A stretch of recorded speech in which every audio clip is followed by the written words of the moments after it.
Hi hello வணக்கம் மக்களே. This video sponsored by Bymot. இந்த வெப்சைட்டில் வீட்டுக்கு தேவையான கிராசரிஸ் அண்ட் வீட்டுக்கு தேவையான ப்ராடக்ட்ஸ் எல்லாமே கிடைக்குது. டிஸ்கிரிப்ஷனில் லிங்க் கொடுத்துருக்கேன், சர்ச் பண்ணி பாருங்கள். வாங்க வீடியோக்குள்ளே போகலாங்க. இப்போ என்ன பார்க்க போகிறோம் அப்படின்னா, அதாவது தோசை, இட்லி, சப்பாத்தி இந்த மாதிரி இதுக்கெலாம் தக்காளி சட்னி வந்து எப்படி செய்கிறது அப்படின்னு சொல்லி பார்க்கலாம். கடாய் ஒன்று வச்சுக்கிட்டேன், அதில் 4 ஸ்பூன் ஆயில் விட்டுக்கிட்டேன். உங்களுக்கு எத்தனை பேர் இருக்கீங்களோ அதுக்கு தகுந்த மாதிரி ஆயில் சேர்த்துக்கோங்க. இப்போ நான் ஆயில் சேர்த்துக்கிட்டேன். ஆயில் நல்லா ஹீட் பண்ணிக்கிறேன். லோ ஃப்ளேமில் வேணால் ஹை ஃப்ளேமில் வச்சு நல்லா ஆயிலை ஹீட் பண்ணிக்கலாம். ஓகேங்களா? ரொம்ப புகை வர மாதிரி விட்டுறாதீங்க, கருகிரும். ஓகேங்களா? நெக்ஸ்ட் வந்து எண்ணெய் நல்லா ஹீட் ஆனதுக்கப்புறமா கடுகு சேர்த்துக்கிறேன். 1/2 ஸ்பூன் கடுகு. அதாவது நீங்கள் எவ்வளோ பேர் இருக்கீங்களோ அதுக்கு தகுந்த அளவு மெஷர்மெண்ட்டில் ஆட் பண்ணிக்கோங்க. இப்போ வந்து நான் எத்தனை பேருக்கு செஞ்சுருக்கேன் அப்படின்னா 3 பேர் இல்லைன்னா 4 பேர் சாப்பிட்லாம். அந்த மாதிரி அந்த அளவுக்கு மட்டும் இப்போ நான் சட்னி செய்கிறேன். அதை மட்டும் நீங்கள் ஃபாலோ பண்ணிக்கலாம். எக்ஸ்ட்ரா வேணும்னா இதவே அதிகமாக ஆட் பண்ணிக்கோங்க. ஓகேங்களா? கடுகு கொஞ்சமாக சேர்த்துக்கிட்டே கடுகு நல்லா வெடிக்கட்டும், அது வரைக்கும் வெயிட் பண்ணிக்கலாங்க. வீடியோ நிறைய பேர் பார்க்குறீங்க, சப்ஸ்கிரைப் பண்ண மாட்டேறீங்க. ப்ளீஸ் சப்ஸ்கிரைப் பண்ணிக்கோங்க, சப்போர்ட் பண்ணுங்கள் வீடியோவுக்கு. ஓகேங்களா? நெக்ஸ்ட்டு வந்து பெரிய வெங்காயம், சின்ன வெங்காயம் ரெண்டுமே கொஞ்சம் கொஞ்சமாக பொடி பொடியாக கட் பண்ணி வச்சுருக்கேன். கருவேப்பிலை கொஞ்சமாக சேர்த்துக்கிறேன். இது நல்லா ஃப்ரை ஆகட்டும். கொஞ்சமாக வரமிளகாய் சேர்த்துக்கிறேன். இந்த 3ம் நல்லா ஃப்ரை ஆகணும். அதாவது வந்து எப்படின்னா, நல்லா பொன்னிறமாக வதங்கி வரணும். அந்த மாதிரி ஃப்ரை பண்ணிக்கலாம். இப்போ இதை வந்து நம்ம தோசைக்கு, சப்பாத்திக்கு, இட்லிக்கு இந்த மாதிரி எதுக்கு வேணாலும் நம்ம யூஸ் பண்ணிக்கலாம். தக்காளி சட்னியோட டேஸ்ட் வந்து சூப்பராக இருக்கும். குழந்தைங்களுக்கு கூட நீங்கள் செஞ்சு தரலாம், காரம் கம்மியாக சேர்த்து. ஓகேங்களா? நெக்ஸ்ட்டு வந்து இது அடை தோசை இந்த மாதிரி செய்வோம் இல்லையா, அந்த மாதிரி வெரைட்டி டிஷ்ஷுக்கும் இந்த தக்காளி சட்னி ஆப்டாக தான் இருக்கும், டேஸ்ட்டாகவும் இருக்கும். ஓகேங்களா? நெக்ஸ்ட்டு பார்க்கலாம் அடுத்து என்ன இன்க்ரீடியண்ட்டுன்னு. வெங்காயம் வந்து நல்லா பொன்னிறமாக வதங்கிக்கிட்டோம், அது வரைக்கும் வெயிட் பண்ணிக்கலாம். ஹை ஃப்ளேம்லேயே வச்சுக்கலாம். தக்காளி எவ்வளோ வேணுமோ அந்தளவுக்கு பொடி பொடியாக அரிஞ்சு வச்சுக்கோங்க. அதை கட் பண்ணி வச்சுட்டு அடுத்தது இந்த வெங்காயம் நல்லா ஃப்ரை ஆகிக்கிட்டும், அது வரைக்கும் வெயிட் பண்ணிக்கலாம். நல்லா ஃப்ரை ஆகிக்கிட்டும். நெக்ஸ்ட் வந்து தக்காளி பாருங்கள் என்ன சைஸில் கட் பண்ணி வச்சுருக்கேன். இந்த மாதிரி நீங்களும் கட் பண்ணி வெங்காயம் நல்லா ஃப்ரை ஆனதுக்கப்புறமா தக்காளி ஆட் பண்ணிக்கலாம்.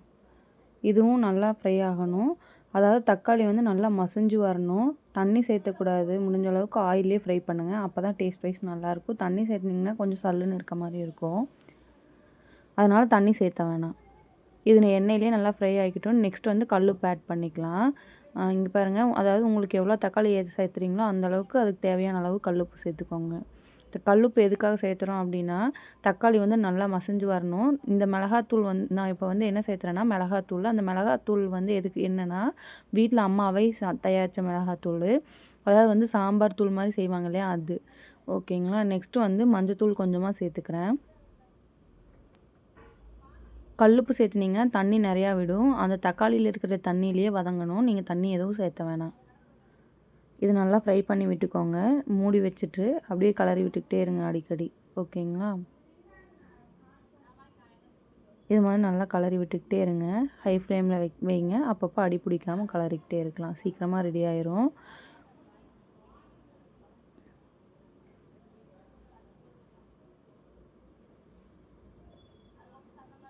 இந்த தக்காளி சட்னி யார் யாருக்கெல்லாம் ஃபேவரெட்டோ அவங்களாம் எனக்கு கமெண்ட்டில் சொல்லுங்கள். இந்த சட்னி வந்து எனக்கு ரொம்ப பிடிக்கும்.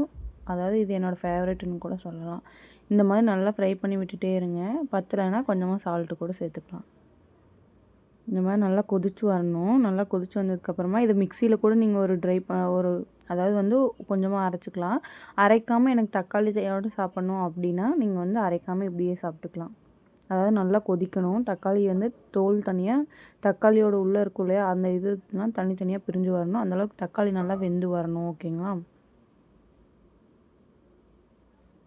இந்த மாதிரி நல்லா கொதிக்கட்டும். அடி பிடிக்க மட்டும் விட்டுறவே வேணாம். இந்த மாதிரி நல்லா ஃப்ரை பண்ணிக்கோங்க. உப்பு தேவையான அளவு சேர்த்துக்கோங்க. காரமும் உங்களுக்கு தேவையான அளவு சேர்த்துக்கலாம். தக்காளி இப்போ எத்தனை பேர் சாப்பிட்றீங்களோ அந்த அளவுக்கு தகுந்த அளவுக்கு நீங்கள் இது பண்ணிக்கோங்க. இந்த மாதிரி நல்லா குத்தி விடும்போது அதில் இருக்கிற சாறு மசிஞ்சு வெளியே வந்துடும். இந்த மாதிரி குத்தி விடும்போது என்ன ஆகும்னா தக்காளி சீக்கிரமாக வெந்துடும். தேங்க்யூ. வீடியோக்கு லைக் பண்ணிடுங்க, ஷேர் பண்ணிடுங்க, சப்ஸ்கிரைப் பண்ணிடுங்க. பாய்.